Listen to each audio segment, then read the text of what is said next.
Баршаңызға сәлем. Бүгін біз сіздермен осындай әдемі болып шығатын сүзбелі пирог жасайтын боламыз.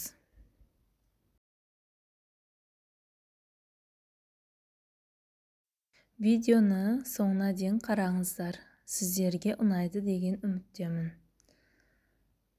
Өте дәмді болып шығады. Және осы рецепт бойынша жасап көрулеріңізге кеңес беремін.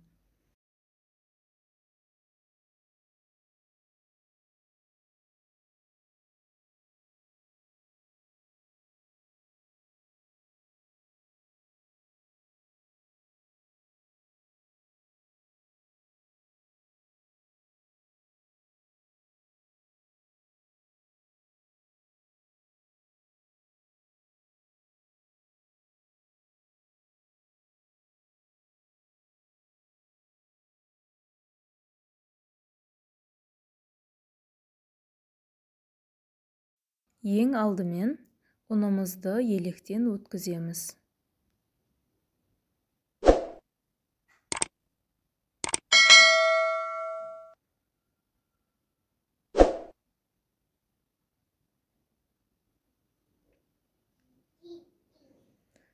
Одан кейін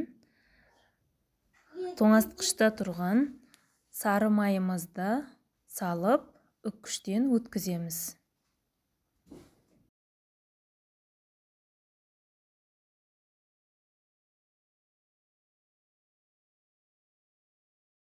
Осындай крошка пайда болады. Енді оған 1 шай қасық қамыр қопсытқыш және жарты шай қасық содамызды саламыз. Қант ұнтағымызды салып араластырамыз. Қант ұнтағы болмаса, қарапайым қантты пайдалансаңыздар да болады. Жұмыртқамыздың сарысын салып қамыр илейміз.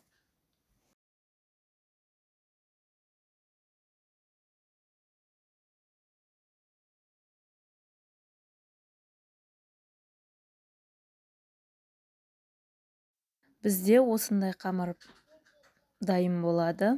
Енді начинкамызды дайындаймыз. Барлығын салып араластырамыз. Сүзбеміз құрғақ сүзбе болу керек. Блендермен естеңіздер де болады.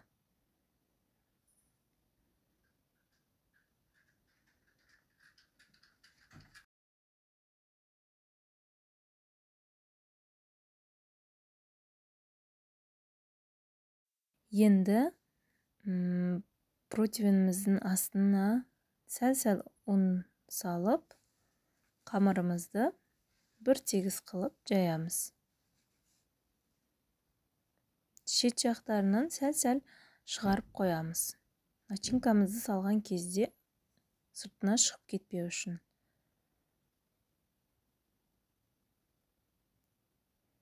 Начинкамызды бір тегіс қылып жайып,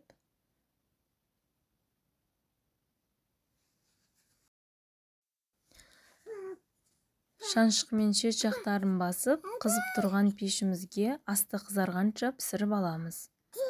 Енді ақуызымызды аппақ масса болғанға дейін жақсылап араластырамыз.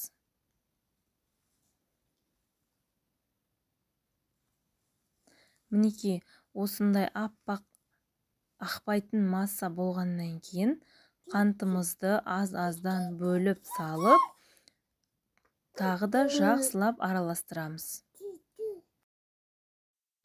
Көріп тұрғандарыңыздай, осындай масса пайда болады бізде. Көтерген кезде ақуызымыз ақпау керек. Мінекей, осылай болуы керек. Енді кондитер қапшығымызға саламыз ақуызымызды. Егер сіздерде гүл шығаратын насадка болса, сондай насадканы пайдаланғандарыңыз дұрыс, сонда әдемі болып шығады. Менде ондай насадка болмағаннан кейін осылай формаға келтірдім. Енді қызып тұрған пешімізде бетін пісіріп аламыз.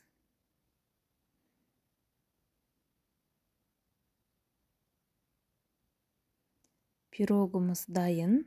Ас болсун.